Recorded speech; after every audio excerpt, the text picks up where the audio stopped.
Okay, I think we're going to get started. Good afternoon, everyone. Good afternoon. Thank you. And welcome to the closing session of the 2023 Presidential Symposium on Artificial Intelligence. The title of this session is Artificial Intelligence in the Health Professions, the Good, the Bad, and the Ugly. And we have an excellent multidisciplinary panel ready to explore the promises and pitfalls of AI in healthcare.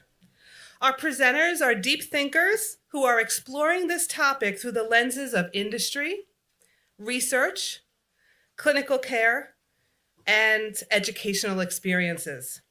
Today's presenters will discuss the potential of AI to improve health equity, clearly the good, and consider strategies for overcoming misunderstanding, fear, and avoidance of AI innovations in healthcare, the bad, or at least the less good, and for recognizing and eliminating biases in healthcare systems that can be inadvertently perpetuated by AI, the ugly.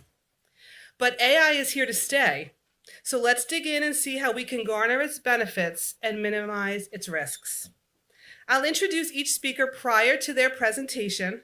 Each will talk for 10 minutes, and we're going to save questions until the end. So please jot down your questions and comments as we move along, and we're going to protect time to make sure we can have a good and rich Q&A discussion. So our first presenter is Dr. Patrizia Bonaventura. Dr. Bonaventura is an assistant professor in the Speech, Language, and Hearing Sciences Department here at Hofstra. Her current research focuses on analysis of co-articulation and timing coordination of articulatory movements in apraxia of speech and in normal speech, both through articulatory and acoustic measurements. Dr. Bonaventura has worked as a speech scientist for 11 years in the field of speech technology, in the domain of multilingual speech synthesis and recognition, collaborating with national and international labs and companies. Dr. Bonaventura's talk is titled, Brain-Computer Interfaces Enhanced with AI Allow a Paralyzed Stroke Patient to Speak, Groundbreaking Research and Future Challenges. Dr. Bonaventura. Thank you very much.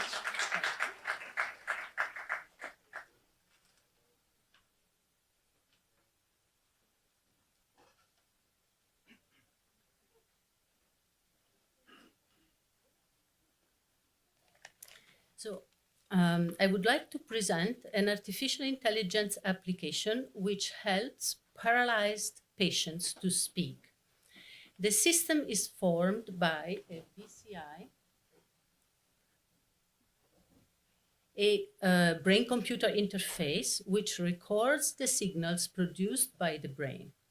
These brain signals are neuromotor commands to activate the muscles that control the tongue, the jaw, and the lips for the production of an intended sentence.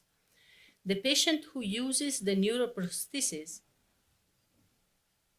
is paralyzed due to a stroke and cannot produce speech, but she retains the language faculty.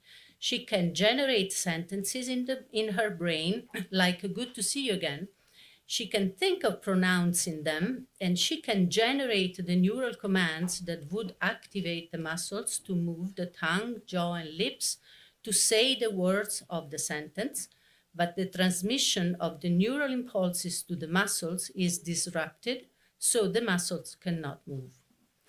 The BCI, the brain-computer interface, is set up to record signals from the lateral cortex. In particular, the electrodes are placed near the supplementary motor cortex, where the commands for the muscles of the body are generated, and in particular, the brain-computer interface is tuned to record the signal from the areas that control the tongue, jaw, and lips. The brain signals from this cortical area are transferred to the computer by a wiring system. The signals are then processed and transformed into speech. The processing happens by a method in artificial intelligence called deep learning, which uses neural networks, which are machines that learn based on interconnected nodes or neurons, similarly to the human brain, to identify patterns of signals in input, to classify them, and to predict novel outcomes for new signals similar to those already seen. The first network searches and extracts from the sequence of brain signals those patterns corresponding to the sounds that form the words of the sentence that the patient intends to speak, and sends them to a program that converts these signals into text. So in the output, we have an orthographic representation of the intended sentence. The second neural network identifies acoustic forms associated with the words in the text and feeds them to a synthesizer which produces speech. The third neural network, at the same time, associates articulatory movements to the brain commands to the articulators and uses them to animate an avatar which appears to speak. So I would like to show a little more detail in this stage where the activation patterns of the motor cortex are converted in virtual movements that are then used to activate the face movements of an avatar. So, so as you can see here, there are three, so the brain-computer interface is placed here, the contact with the brain. It records signals from the supplementary motor cortex here. The signals represent intentions to move and commands to the muscles. However, the commands cannot be sent to the muscles. So what they do, they pick up the commands, they record them, and through these wires, send them to a computer. The computer inside has a processing system composed of three networks, neural networks. This is the artificial intelligence component. The first neural network receives the signals from the brain and identifies which ones correspond to the sounds of the sentence the person is trying to produce. For example, if you want to say, "Good to see you," this first neural network extracts the signals for g, u, d, and the other sounds. The second, and then transforms this information into a text. So the output is the text saying, "Good to see you." Now, the next neural network associates an acoustic form to the different sequences of sounds. So now the machine sends this acoustic form to a synthesizer and the computer speaks the sentence, "Good to see you." At the same time, the third neural network extracts some abstract representations of the movements. And this is what we can see here. So see, please, on the side, these are representations of the cortical areas where some of these dots that are the neurons are activated when the person is planning to make a movement to produce a vowel or consonant. In this particular pattern of activation, the person is planning to lower the jaw. So say a vowel. Anytime you say a, I, u, you have to lower the jaw. In this pattern, the person is trying to protrude the lips to say u, for example. So this is the pattern of the activation of the neurons, and this is the abstract movement that the person is thinking of producing. This would be a movement up and down of the tongue to produce u or a. So the machine then sends this information to a program that animates an avatar by activating some movements of the lips and jaw.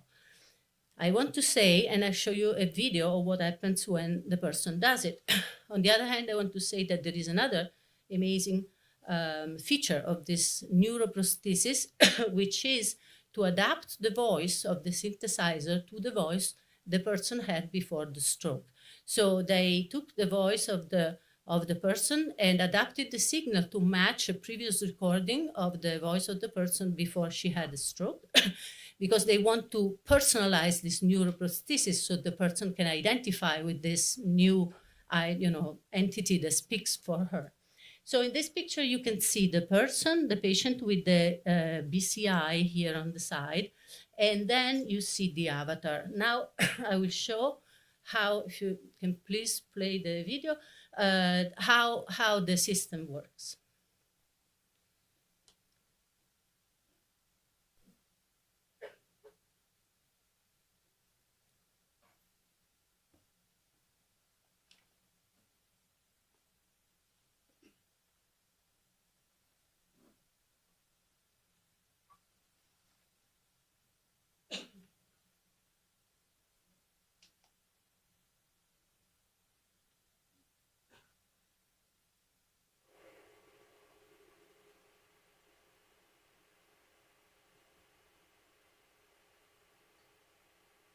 I think you are wonderful.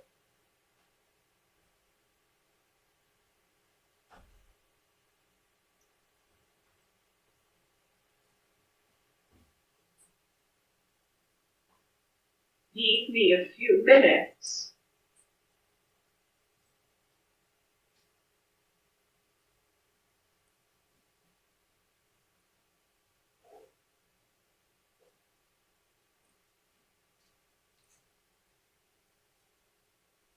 What do you think of my artificial voice?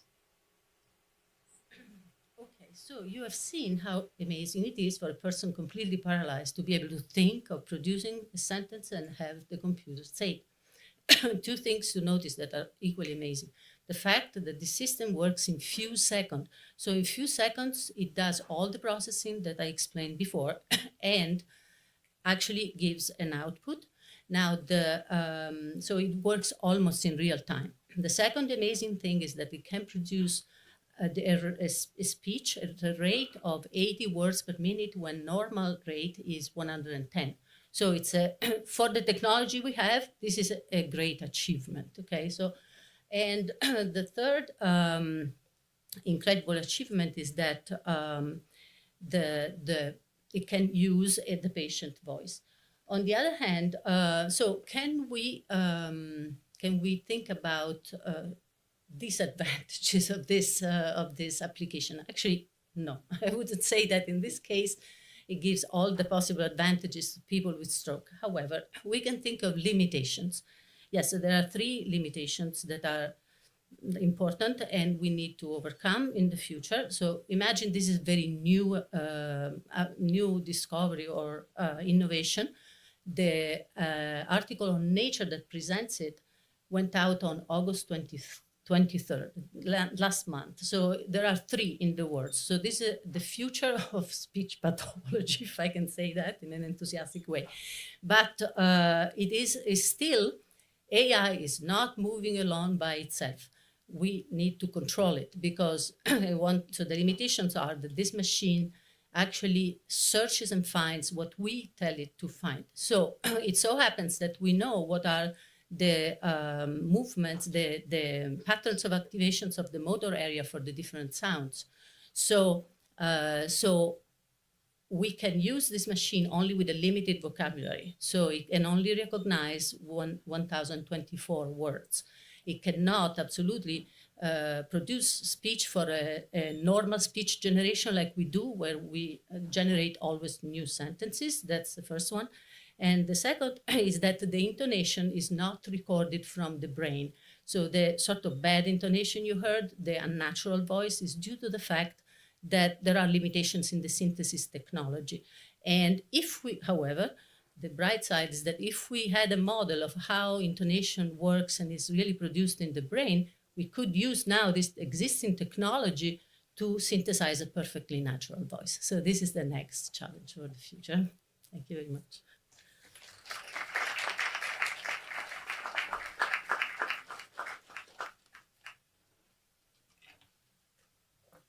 Thanks very much. Our next presenter is Dr. Joel Brown. Dr. Brown has been teaching master's level counseling students since 2018 and is currently an assistant professor in the Department of Counseling and Mental Health Professions.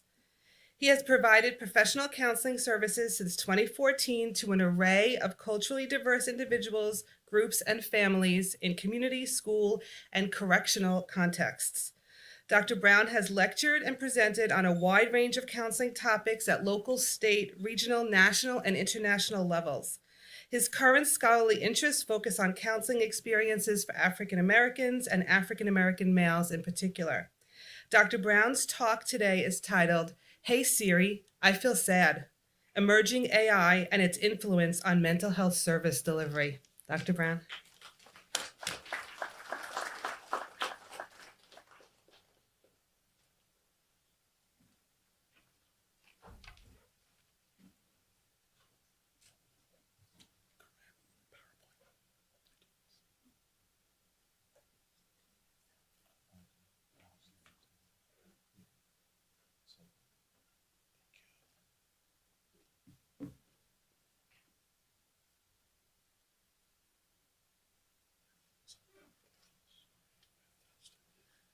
All right, good afternoon, folks. I'm going to talk to you all about artificial intelligence and its influence on mental health service delivery. And I want you to bear in mind two words today as you listen to my talk: access and quality. And so we'll take for an example Isaiah, who lives in a rural part of Texas in a town with only one high school. He's ethnically and culturally divergent from his peers, lives with an overt speech disorder, social anxiety, and low-grade depression. He experiences relatedness with peers through primarily technological means. He's also a 14-year-old African-American male. And so you may assume that when Isaiah experiences challenges, his first step is not to reach out to friends, perhaps find comfort and solace in technological means. And so one day, Isaiah, being most acquainted with his Siri technology, says, "Hey Siri, I feel sad." Let's try Siri again. "Hey Siri, I feel sad." I'm sorry you're feeling that way. Talking to a friend or family member might help. If you want me to call or text someone, just ask. Isaiah's already prompted to explore access through a rudimentary level of self-care strategies and coping skills. Let's just say the stress worsens for him one day and he says, "Hey Siri, hey Siri, I feel depressed." I'm sorry to hear that. Talking to someone might help. If you'd like, I can help you call a friend or family member, or you can find help online at NAMI.org. Isaiah is now prompted to discover resources at a national website for adolescents and teens. Let's just say one, for example, the stress worsens for him, and he says the words, "Hey Siri, I feel suicidal." Typically, it would have responded by prompting Isaiah to a national suicide website where he could either call or cancel in that moment. What we're seeing and noticing is that artificial intelligence is providing greater access to individuals in remote areas of this country. It's providing folks with who are historically underrepresented populations with and also less privileged folks with more access. Large language models provide transcription services and access to highlight, communicate what works to individuals. It can support clinicians and clients through the deployment of semi-autonomous systems with ancillary tasks. It can bridge ongoing support for clients in between sessions, for example, homework, mitigating burnout, and enhancing therapeutic outcomes.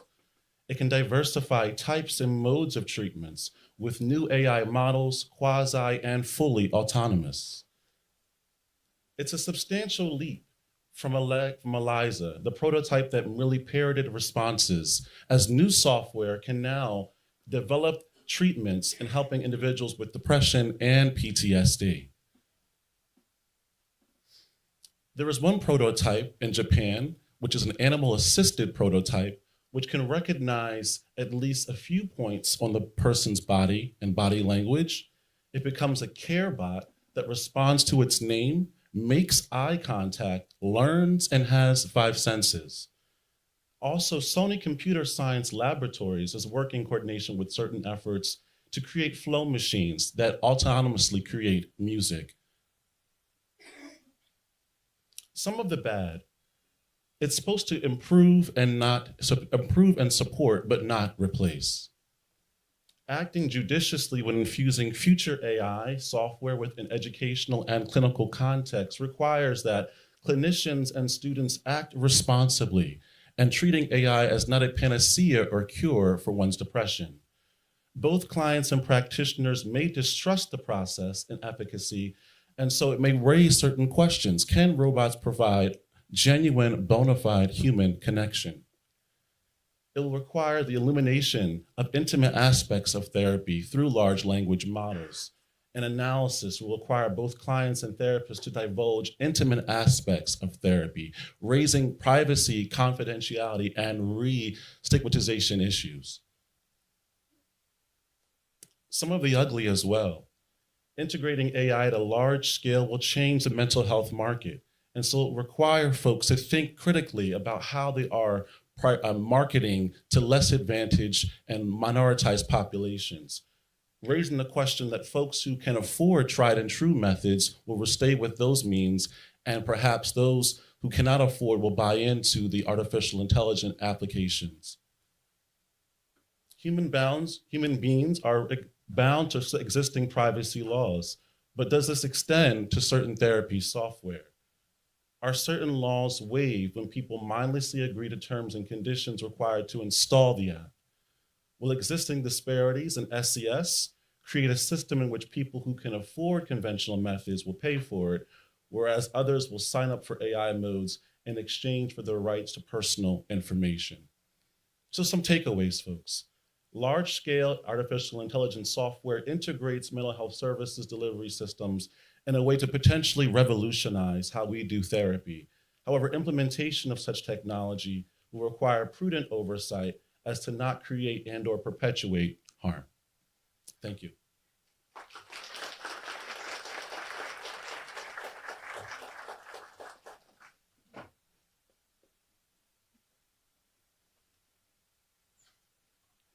Thank you. Our next presenter is Professor John DiCarlo. Professor DiCarlo teaches writing composition courses themed around science and technology, such as brains, genes, and lingo, and physical, mental, and symbiotic well-being at Hofstra University and at SUNY Farmingdale.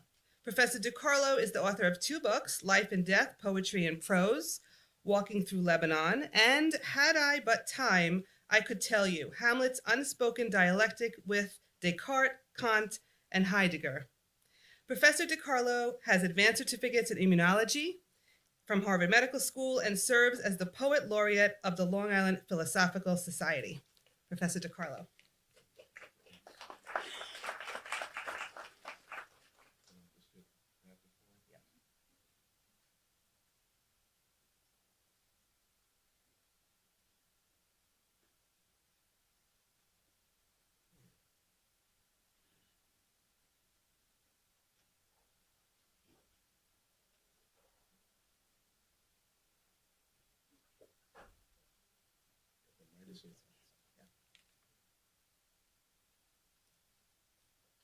Well, thank you for that kind invitation. And I'm going to talk about the immune system and how it gets manipulated by cancer cells, primary tumor sites, and how 2 AI mechanisms can intercede to some degree. All right. So immune tolerance is pretty simple.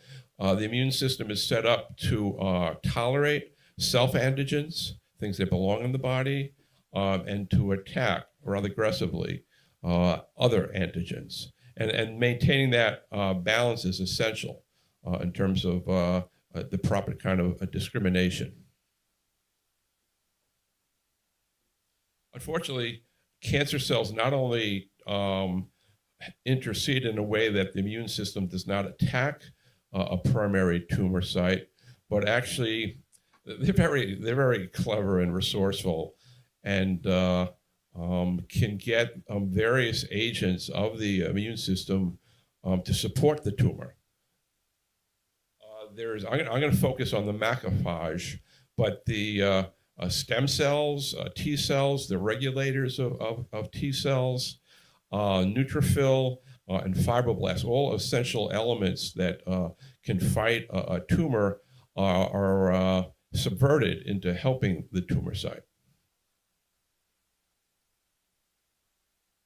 So the macrophage, they call them the big eaters. They clean up debris and actually eat cancer cells, but they get subverted. And as the diagram indicates here, it's a perilous journey. I don't sound sympathetic, but it's a perilous journey for cancer cells to leave the primary site and then to journey to a secondary site. It's called metastasis.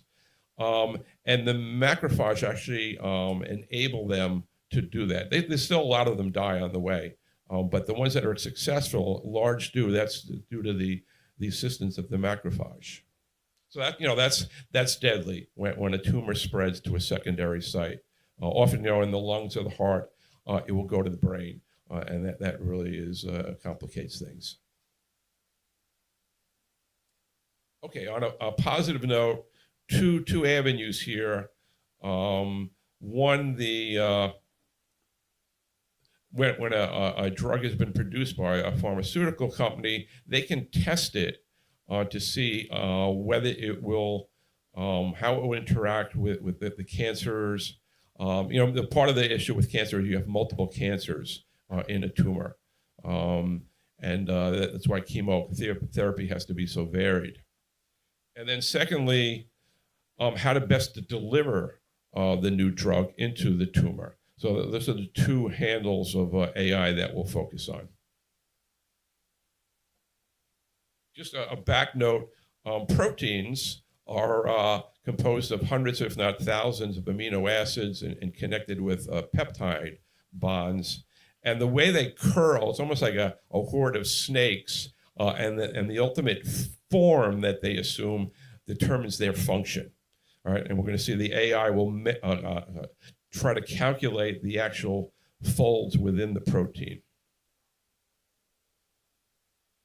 As a backdrop, Google, this is a phenomenal task in itself. Google has amassed a library, a repository of 200 million proteins that are in the human body, right? So they've already analyzed their structure and know how they interact with drugs. Little technical here. This kind of quantum chemistry here, looking at the structure of the amino acids at the atomic level, even looking at the electrons within the amino acids in the side chains. And what they do is they compare these with the models of or the structures of those 200 million proteins that they already know, and they're looking for similarities and differences. So this is time consuming and costly, and takes thousands of iterations. Ideally, they're looking at the amino acids in relation to the other amino acids, and then the side chains in relation to the side chains. This is beyond even an international consortium of scientists could not do this. This is so complicated and so dynamic. This is Google Alpha at its best.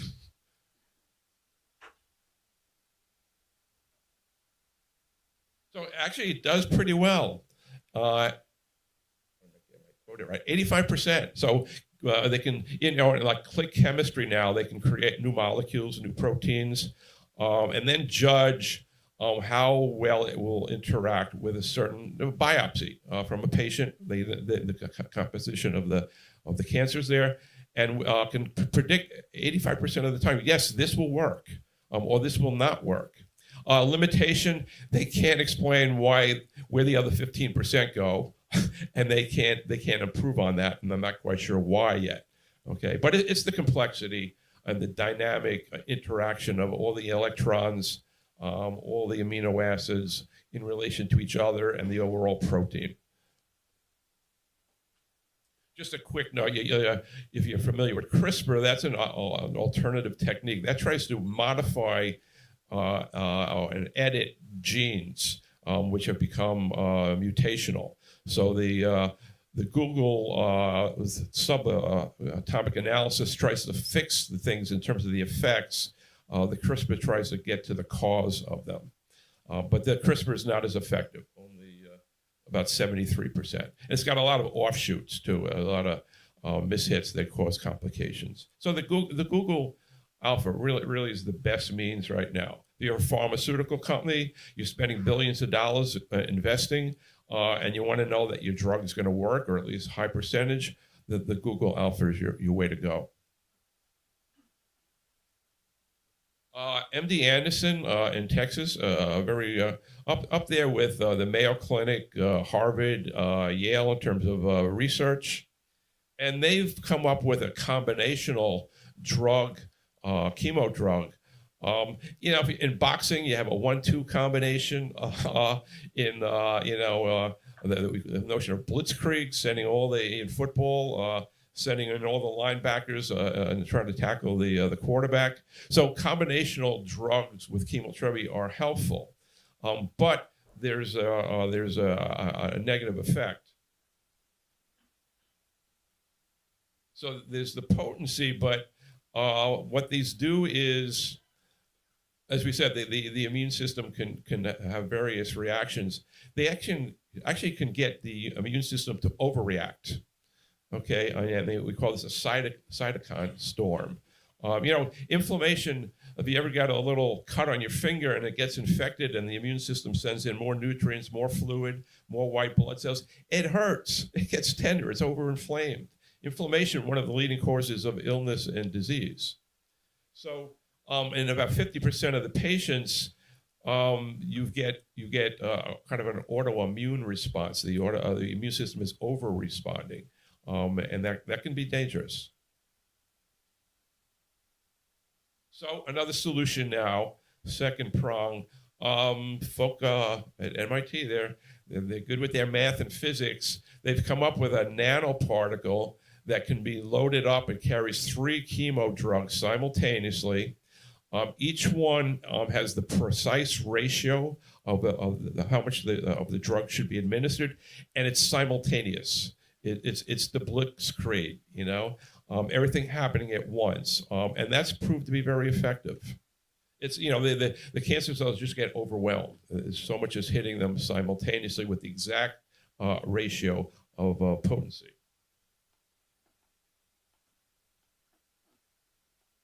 So to wrap up, I thought about this. It's I guess it's the genius of the immune system. Right, if you want to have more than one backup switch, right? If the system's not working, you don't want to rely that there's only one element that can fix it. But here's the trade-off: there's multiple entities that can switch sides. In a sense, I mentioned the stem cells actually start helping the cancer cells to replicate, right? The T cells, the regulators I mentioned, the neutrophil intercede between the innate and the adaptive immune systems. So it's a damned if you do, damned if you don't. You only have one backup, and that doesn't back up, you got a problem. But when you have multiple backups, which can become exploited by the immune system, that makes the system vulnerable as well. So it's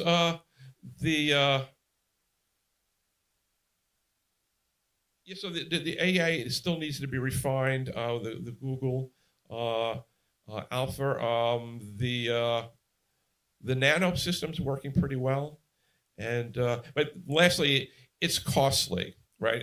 The movement in medicine today is personalized medicine. That you'll go into the hospital, and they'll do a genetic breakup for you. That's very expensive. That's very time consuming.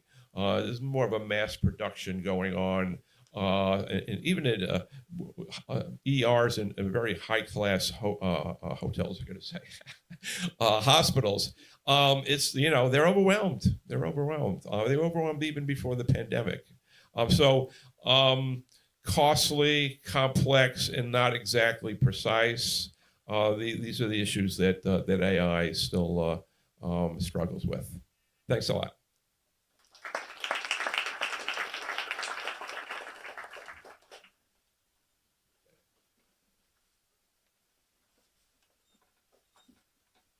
Thank you. Our next presenter is Dr. Stephen Lindo. Dr. Lindo is the Graduate Program Director for the Master of Science in Health Informatics in the School of Health Professions and Human Services here at Hofstra. He's also the co-founder, chairman, and CEO for a local nonprofit called Springboard Incubators. He has over 31 years of global industry experience, working for Reuters for 14 years and Wolters Kluwer for 18 years. And Dr. Lindo has taught for the Fred DeMatteis School of Engineering and Applied Sciences in their Department of Computer Science.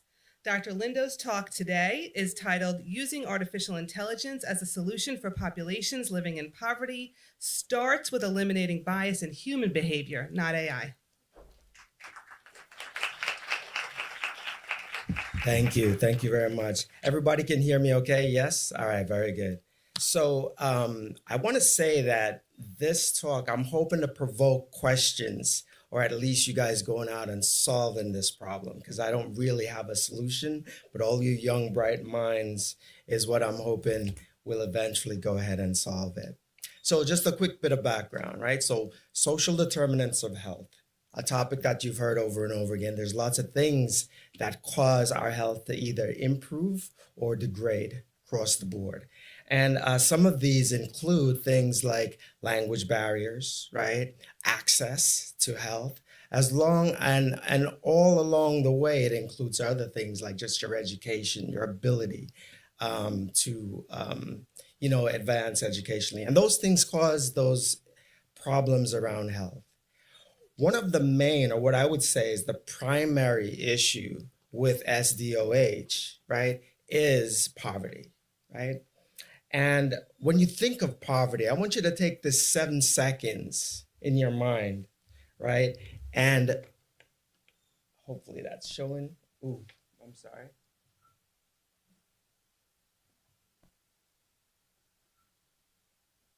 That's good? No? All right, very good. So I want you to take that 7 seconds and say to yourself, well, what is poverty really? Right? What is poverty? I often remember, my own self waiting at the bottom of this dirt road, waiting for my mom to come home, right? And wondering, when is she coming home? And I never think to myself, well, why are we at the bottom of the dirt road when the paved road stopped further up? Am I living in poverty? Right? I didn't think of it like that then, right? As I do today. And what made us come out of poverty? What was that thing that got me and my family and everybody out of poverty that was related around me? So when I think of poverty, I think of it like this. I usually think of it as, or define it as, the lack of. So it's the lack of these things, right? So it's a lack of careers, not jobs, right? Jobs are short-term things. It's the lack of careers. It's also the lack of education for all, having access to that education that could bring us out of poverty. I know for me, my education was one piece of that puzzle that got me to have a better quality of life. The other includes awareness. A lot of times if you're in poverty, you're not aware of those things that could help you out. And even when you are aware, guess what? There are hurdles, there's barriers that people put in your way that you can't get to access those services that you so need in order to do it. And then finally, the one that we kind of ignore a little bit is the fact that there is bias, there's prejudice, right, along within ourselves. And there's prejudice that's wrapped around poverty as well, and all aspects of it. So that's how I used to think of poverty, right? And not to quote Margaret Thatcher, but the why, right, around poverty, she said it's a personality disorder, didn't she? Yeah. And so it's that blame game. So a lot of times, a lot of us, we are blaming that person in poverty, right? We're saying, and we come along and say, well, why don't they just save their money? Why don't we educate them to do budgeting? Why don't we teach them different skills? And we spend all that time and energy and effort trying to tell folks how to get out of poverty. The why. Why don't they listen? Still yet in America today, right? 42, according to the US Census, 42.6 million people still live in poverty. That's almost 11% of our population here in the US. Right? Is that math right? Almost 11%. And when you look at what we spend on child poverty today, it's $700 million, right? In that sense. So the whys are important to take along with this model. Now, that was my version of what poverty was. And after working in the community in Hempstead for some time with some single mothers, right? A mother pulled me aside and said, Mr. Lindo, let me give you my definition of poverty. And she said, poverty is exhausting. Poverty is getting up early than everybody else, going to work, coming back, trying to help your kids with homework, getting ready, going to the next job, and doing it all over again. It's trying to have all of these things come at you and make decisions over and over again. Right? So think of it as you guys are students in the college, right? How many guys have, during finals week, have to study for 7 finals over, 300 topics and then try to get it done? You're exhausted, right? So poverty is 10 times that, plus the emotional weathering that takes place with it. Yes? So nobody wants to live in poverty. We're all trying to get out of poverty, right? And trying to get out of poverty in that way is quite exhausting. So I agree with her. So we do a good job. We started to anyway, right? We said, listen, poverty is this thing. So let's go ahead and create these social services, give access to those social services, create these workforce development initiatives, which are fantastic, right? Except we want to start modeling them now with AI to say which ones are the best and which ones don't work as well. I think that's a good idea. So now we have simulators for poverty where we go and we simulate what poverty is like. We might get a sleeping bag and go out on the street, right, and sleep for one night. I recommend you trying to do that for 2 years, 3 years, right? If you really want to know what poverty is like. And then collect the data in those terms. But there's nothing wrong with that. We should do these social services. We should provide these workforce developments, right? And just make sure they're properly aligned. One of the items that I think is important to know about, if you don't already, is this concept of basic income, right? Guaranteed income. And it's a concept that was, I'm not touching it, I swear.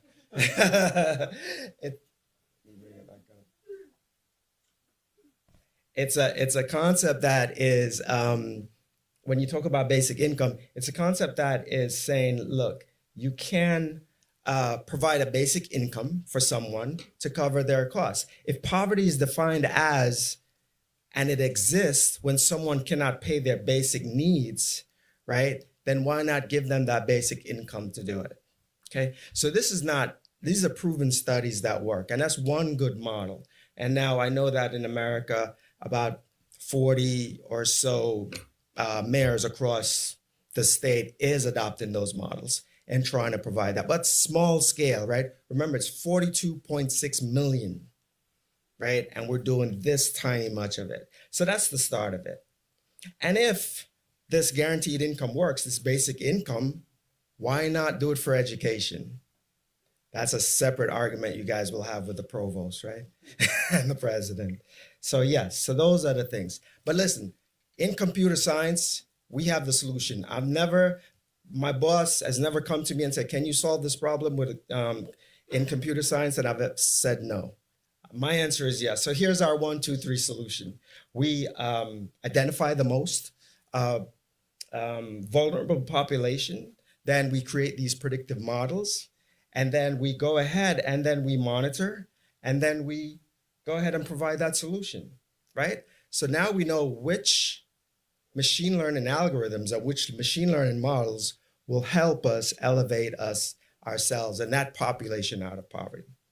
Fantastic. The parts that missing though is this, and we don't like to talk about it. And that is, why does bias exist in technology today? It's not the computer, it's not the algorithm, right? It's the people, right? The technology is immature, yes, that's true. But more so, we are the ones putting that implicit or explicit bias in these algorithms. So I say, why not, right? Why not model bias? Why not model prejudice and include it in those algorithms? And the reason is because we don't want to say that we are prejudiced or a bigot, right? We can model subject matter experts today as lawyers and say, listen, if you give me your subject matter expertise, I can predict whether a piece of legislation will be passed or not. Or I could predict for a bank and a financial institution whether or not someone is going to cancel their bank account or increase their bank account. So why not also create a model for prejudice and then use it in this manner? That's the question that I hope you guys will solve. All right, thank you.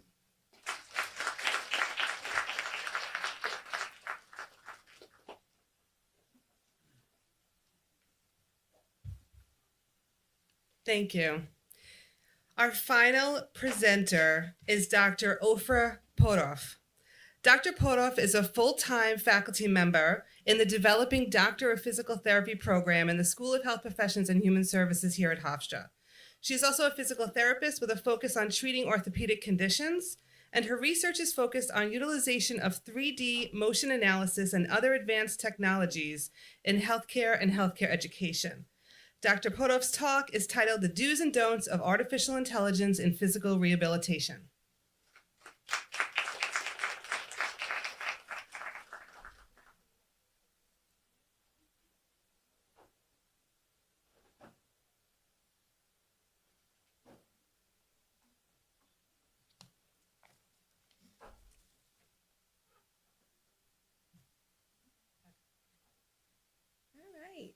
Well, thank you for that very kind introduction. As just mentioned, I'm a physical therapist by trade.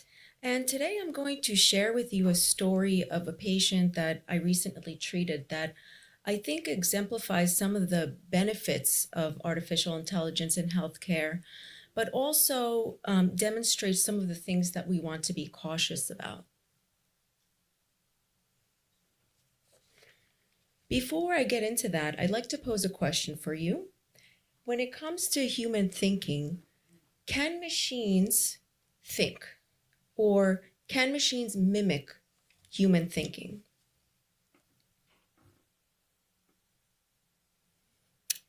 Well, you may not agree with me, but artificial intelligence says that the answer to that question is yes. And that is because artificial intelligence leverages computers and machines to mimic capabilities of the human mind by using all these complex algorithms to understand human intelligence and create systems that think like humans. So the next question is, can machines rationalize? And I personally don't know the answer to that question, but I do know that humanistic approach is that thinking is a science, but it is also an art. So I can see where a machine would be limited in rationalizing. So what are some everyday artificial intelligence that we use? Well, everybody obviously knows Siri and Alexa. Fraud detection is a form of AI. We have vehicles that drive themselves. Natural language processing or chat boxes for customer service, facial recognition, so you know when we all hold our phone up to our face and it unlocks our phone, and using AI for medical diagnosing in healthcare. And that is the focus of today's presentation. Okay, so now we get to the story I wanted to share with you. Recently, I had a patient that came to see me, This gentleman was 66 years old and he underwent a total knee replacement several weeks prior to coming to see me. He was pretty healthy. He did not have any other comorbidities, which is actually pretty unusual in this day and age for this age group. So he came into my office walking like this.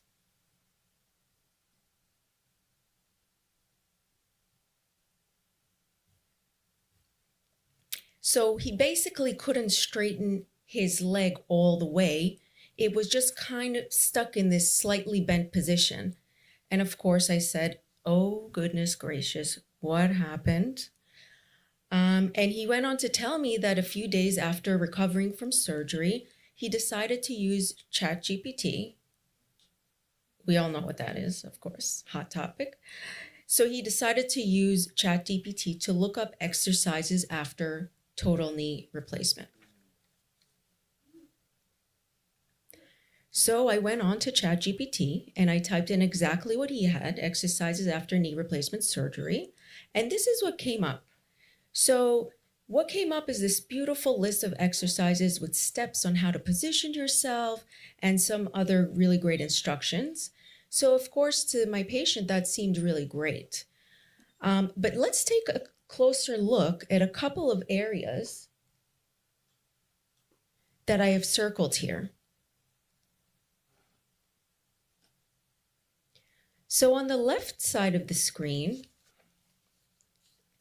when I read these as a trained healthcare professional, I can interpret some of the wordings here differently than how my patient interprets it. He's not had any formal training. The first thing that's highlighted says, here are some common examples. Well, I will tell you that these common exercises, it doesn't mean that they are appropriate for every individual that undergoes total knee replacement. And in fact, some of those can have negative effects. It really depends on many other factors about that particular individual. The next few things that are highlighted are non-layman words. So words like sets, isometric, extend. Those are words that we use in healthcare, and many people don't know what those mean, as my patient did not. Tighten your quadriceps. Well, how much and for how long, right? My patient didn't know that. The next thing is instructing the patient to do ankle pumps by flexing your surgical foot and ankle. He didn't know what flex meant. And more importantly, the statement says this helps to prevent blood clots. Now, this is true. Anytime an individual undergoes any type of surgery, there is a higher chance of developing a deep vein thrombosis or DVT, which is a blood clot, and it can be life-threatening. So to me, when I read these instructions, although true, it doesn't emphasize the importance of performing ankle pumps. And when I treat patients after any surgery, I spend a significant amount of time educating the patient about the risk of developing a blood clot, and I instruct them to perform these ankle pumps throughout the day. So I'll tell them every hour, do 30 ankle pumps while you're on the couch watching TV. It is that crucial. And the last thing we see highlighted here says that start with a limited range of motion and low intensity and gradually increase as your strength and flexibility improves. Again, that makes perfect sense to me, but the patient doesn't know what it means limited range of motion or low intensity. And lastly, and this is the biggest thing here, never push through pain. Well, that is not true. And in fact, total knee replacement is one of the few post-surgical physical rehabilitation that you actually do have to push through pain. And that is because it's crucial to stretch the knee into full extension, so it's fully straight, aggressively in the beginning of rehab to prevent scar tissue from building there. And if scar tissue does build there, it places the knee in the slightly bent position like my patient had. And the only way to undo that is through surgical intervention. So when I treat patients after total knee replacement, I explain to them that when I will be stretching you, it will be a little aggressive and you are going to feel pain. We're going to take breaks. you'll communicate with me, but they do need to work through the pain. So for my patient, unfortunately, he did have to go back for another surgery to break down all the scar tissue that had built there. And I did see him after that second surgery for rehab, and he did great. But again, he had to have that second surgery. So with that, let's end with some do's and don'ts from this case. Do use artificial intelligence to guide your decision making. Do use artificial intelligence to guide problem solving and generate ideas. But also, do use caution about the credibility of the information and how to use that information. And don't use AI to make decisions for you. Don't use AI when it's not in your scope of practice. And do not use AI to diagnose or replace a healthcare professional. Thank you.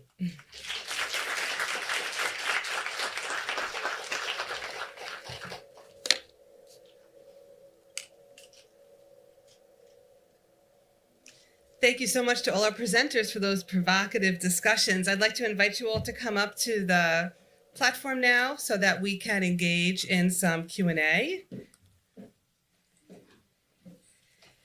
I would also like to invite the audience, if they have any questions, to please come up to the microphone that's in the center aisle.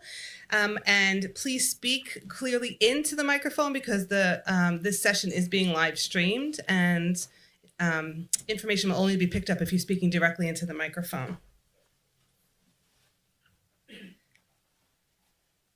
If anyone needs the microphone handed to them, if you want us to bring it to you, you can just lift your hand up and we can have somebody bring the microphone to you. Okay. So, any questions before I ask some of my own? Okay, so maybe if I ask some, it'll get you all thinking and you'll be able to come up with some of your questions. Yeah, you have a question? Okay, please do. I've been asked to have everyone speak into the microphone. Okay, we'll just wait 1 second.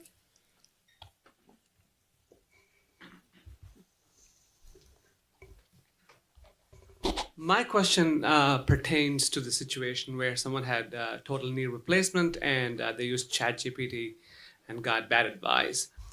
If that person, let's say, had not used ChatGPT and had used, let's say, Google, like we did a year ago, would they have had similarly provided bad advice, or is ChatGPT doing something wrong in this case that Google wouldn't have? That's a good question, and I don't entirely know the full answer to that, but I would say that it is ChatGPT. It has a lot of similarities with what people have been doing in using Google to read about things and getting information from sources that are not credible. They don't know how to interpret it, except for that ChatGPT uses artificial intelligence to gather all that information in a different way. But yes, you are correct.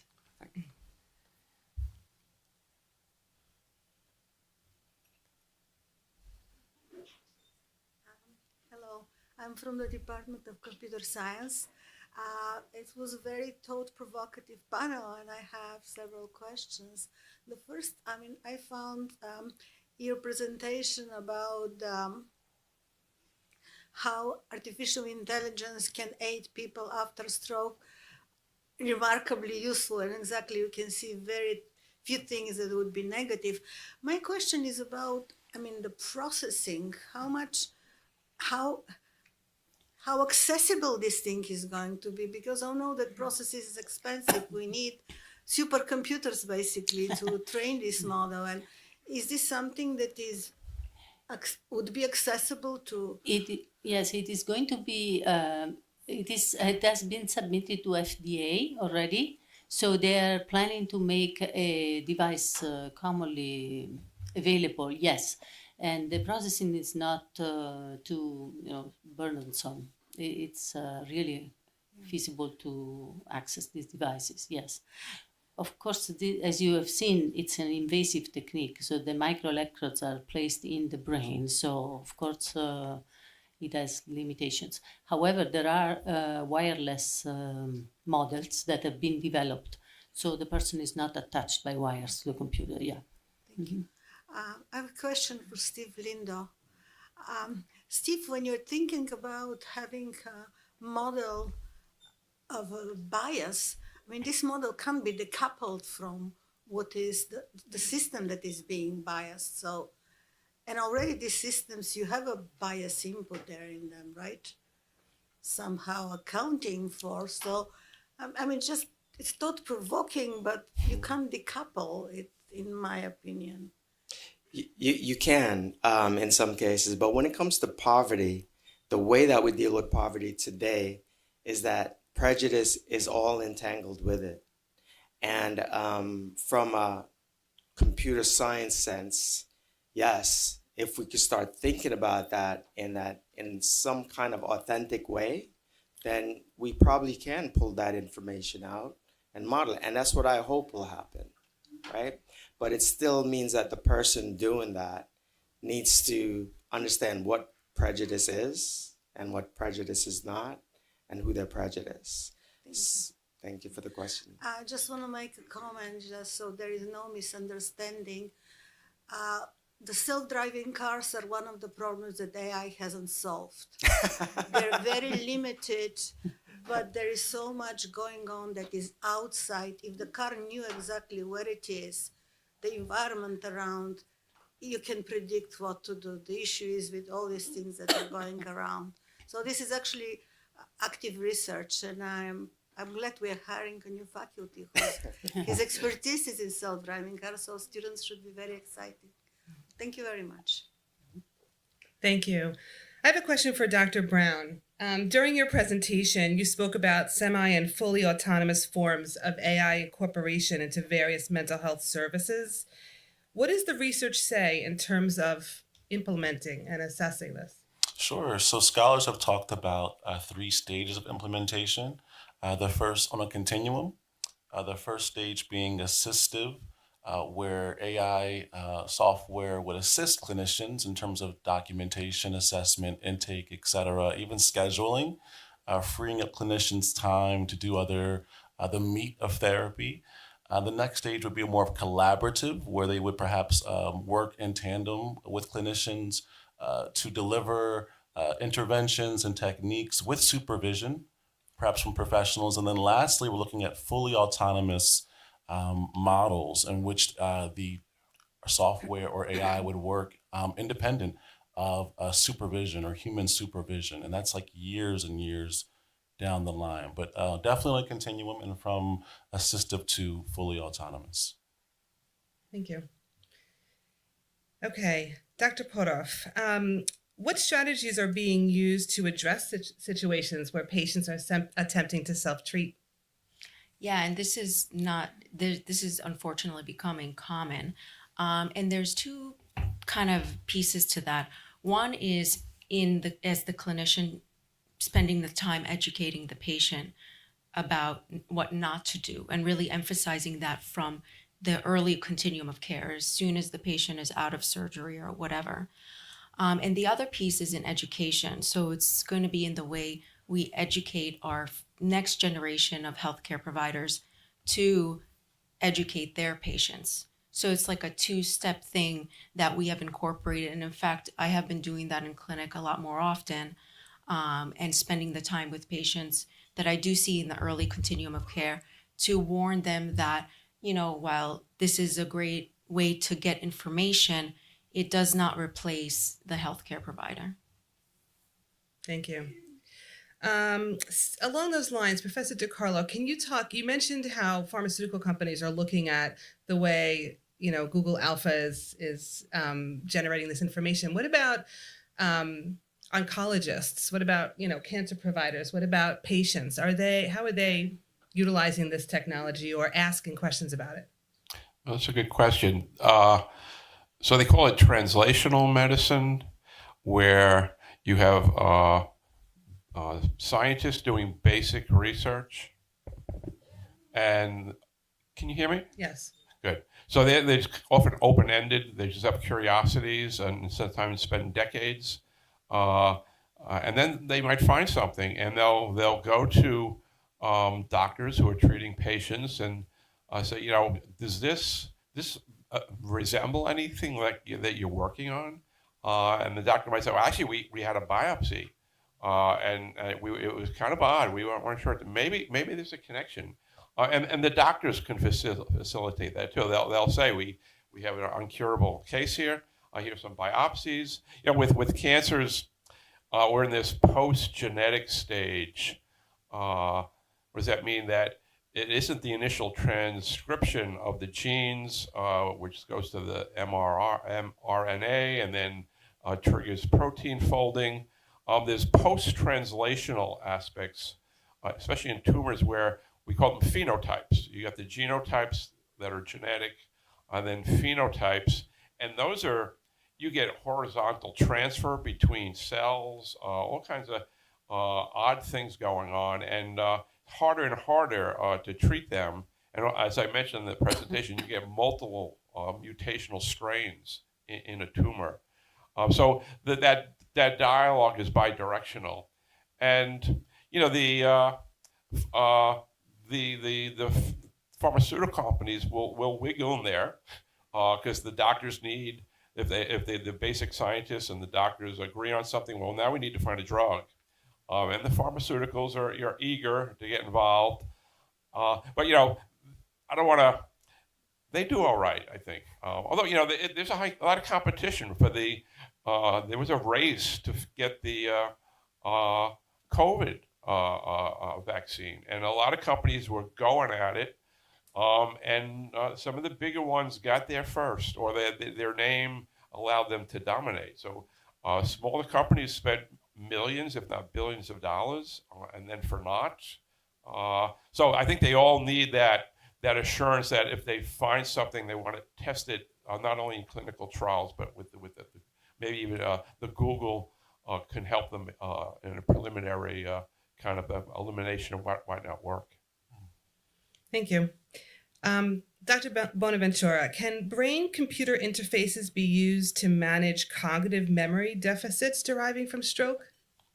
Actually, that has been attempted. So there are two types of brain-computer interfaces. One is an assistive version and one is a rehabilitative version. I presented an assistive device, which, as you have seen, it bypasses the damage to the brain created by the stroke and transports the signals from the brain to a computer or another device that actually actuates the action thought by the person. There is another version, rehabilitative, where they try to stimulate the brain to acquire again its original plasticity, or at least some better function that has been lost due to the damage of the stroke on the neurons. How do they do that? They stimulate the areas that have been damaged by alternating activations and depressions of the neurons, so that they hope that the synaptic connections regenerate because the neuroplasticity is still there. And so this has been effective actually to regain, so that the person after a while, after the stimulation, regains some of the functions. Yes. Thank you. Okay, just two more questions. One for Dr. Lindo and then one for the whole panel, and then we'll wrap. Dr. Lindo, do you think that AI and machine learning experts can design a system that could behave according to human moral norms? That's a good question. So this is what prejudice causes, right? It causes an equity gap, right? It causes the divide that we see today when it comes to health equity, when it comes to education, when it comes to all of these things, right? And prejudice, having been ingrained in our society, ingrained in ourselves, it's pervasive, right? It's omnipresent. It's all around us. So until we acknowledge that that is the case, and that is one of the main factors that causes these equity gaps, will continue to widen, especially around health equity. And as we start to push forward in this new realm of artificial intelligence and AI, if we don't acknowledge it, right, we'll make the same mistakes of the past when we would create programs and create solutions and spend a lot of money doing certain things that don't take into account the root cause, right? So I guess we're taking care of the symptoms and not actually, solving the root cause problem, right? Now, when it comes to what a moral norm is, that's up for debate, right? Because a lot of us thinks of utilitarianism as that moral norm, that what we should be doing versus the other ethical and moral norms. So I think that what we need to do is not just choose one, but choose many aspects of what that moral norm means, right? And use them the way that we've learned from our past philosophers and history and so on, and then use them in the context of where we are today. So it is a lot of data collection. I know it is a lot of trying to understand human behavior. And I think this is where science, social science, and healthcare needs to come together. And so much more research needs to be done in this space. Thank you. Thanks very much. So to the whole panel, the title of the talk was Artificial Intelligence in Health Professions, the Good, the Bad, and the Ugly. And I think for the past, hour and 10 minutes, we've really heard less about bad and ugly and more about risks, right? And so we've heard about the benefits, the potential, and then the risks. And so I was hoping that each of the panelists to just really reflect briefly on what do you think your bottom line is as you're looking out towards, tomorrow's basic science researchers and providers, health professionals of all kinds, and educators. What caution, what message would you give them as they enter into this world that clearly will engage with AI? And if we could just start with Dr. Bonaventura. Well, the potential is there, of course, and I think the positive aspects is that the fact that we have this technology available stimulates us to break new frontiers in terms of understanding how speech works. I work as speech pathologist, so I think about speech, how speech is produced. And this can, when we understand this, we can make certainly devices that help people speak. I don't see how these devices could be damaging the future of a person, actually. I only see positive outcomes. So be open-minded. That's Yes, great. yes. Okay. Dr. Brown, your final line. Sure, I think judicious implementation is key, right? We don't want to definitely offer to clients that AI is going to be a cure-all or silver bullet for all your needs and all your wishes, but that judicious implementation is necessary, especially for professionals, to consider its risks and benefits, because there are risks and also there are benefits. So be selective in your advertisement. Excellent. Cautious, selective. That's great. Professor DiCarlo. So, as I said, there's a lot of money to be made in cancer research, cancer treatment, and it doesn't necessarily trickle down, and that's a real bias, and I don't know if it's a prejudice, but it's a consequential effect. And I would do it. I'm not dodging the question. There's now a blood test available, and it can detect a single cell of cancer, and it can point to the organ that it came from. So you people probably still covered under Obamacare, right? If your parents have health care, you didn't have to get it till you're 28 or 29. That should be a universal. Anybody should be able to go into a doctor's office once a year. It's not preventive, but it's early detection, which is almost preventive. And you'll find out if you have any cancer cells. These are dead cancer cells that are now in the bloodstream. So yeah, the risk is that this is real high-end medicine with the AI, and it might trickle down. I remember my aunt had one of my aunts was very affluent. They had a color TV. I loved when we went over there sometimes on a Sunday. I could watch Wild Kingdom. And I waited years before other people had color TVs, but eventually the price came down because people started buying them. So, but I think there'd be a slow trickle down. So yes, I think that's a real concern. And yes, early detection with a blood test. Okay, good. So we heard open-minded, selective, and follow the research carefully.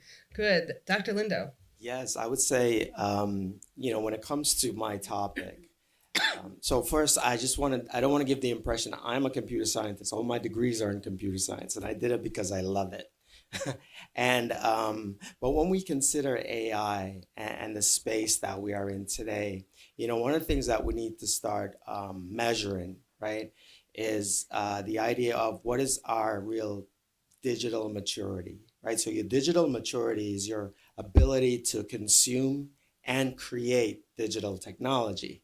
So now if ChatGPT is creating that digital technology for digital information for us, where does it leave us?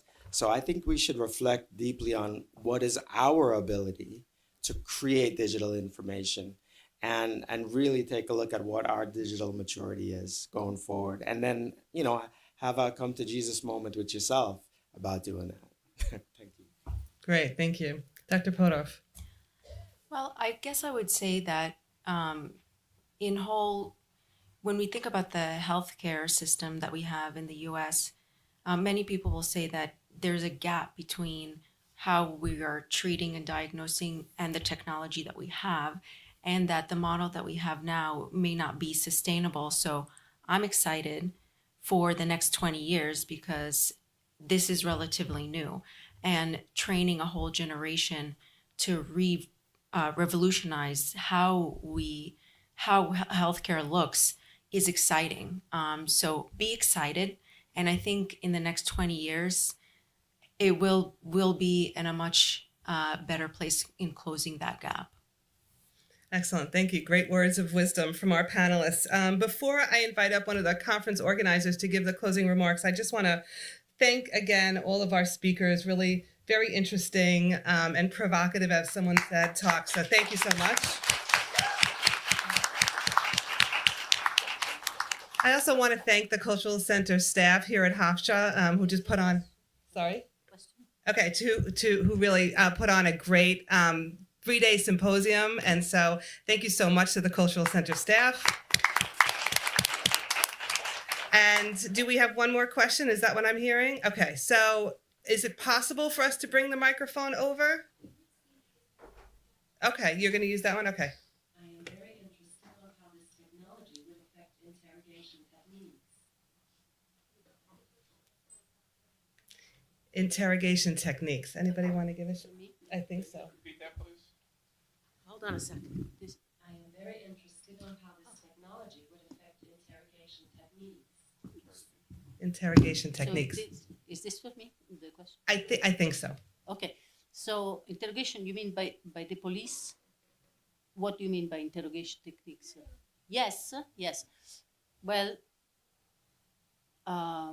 the science fiction application this question, let me think about, is if in the future they could actually read thoughts, but this is not at all the place where we are now. So the brain computer interface only records some very peripheral signals. It does not have access to central executive function, so that the planning level of our actions and our intentions is not accessible at all, in the sense we don't know how it works, and it's also distributed across the whole brain. So I don't think in any next future now we will be able to put electrodes in a certain place and identify thoughts. No, I don't. Very far. This is where artificial intelligence is far from us, and it's not going to simulate our behavior anytime soon. Yes. Anybody else want to comment on that? Yeah, I think so. It exists today, right? There are systems used by the police departments where it will give a negative rating to people of black skin, right, or darker skin, as opposed to those with lighter skins, right? This is well known today, so we know that exists. So the bias or the prejudice around that is already baked into those systems and causes the police to go and have an encounter with those in that case. Now, when it comes to the actual interrogation method, right? If the police department is using that information, right? Yes, it'll always make them smarter than someone who's trying to defend themselves. And if someone is unable, right, to have that same level of playing field, then clearly they're going to be at a disadvantage, what they already have, right? So anyone who's innocent, who ends up in that interrogation room and don't have AI behind them, but across the table, that police has that AI technology in front of them using it, clearly will be an impact that we have not seen yet. That is going to be very tragic. I believe that wholeheartedly. Okay, well, a lot more work there. Thank you for that question. We're going to just move to closing remarks, and I'd like to invite Professor P to come on up and help us close out the last session of this symposium.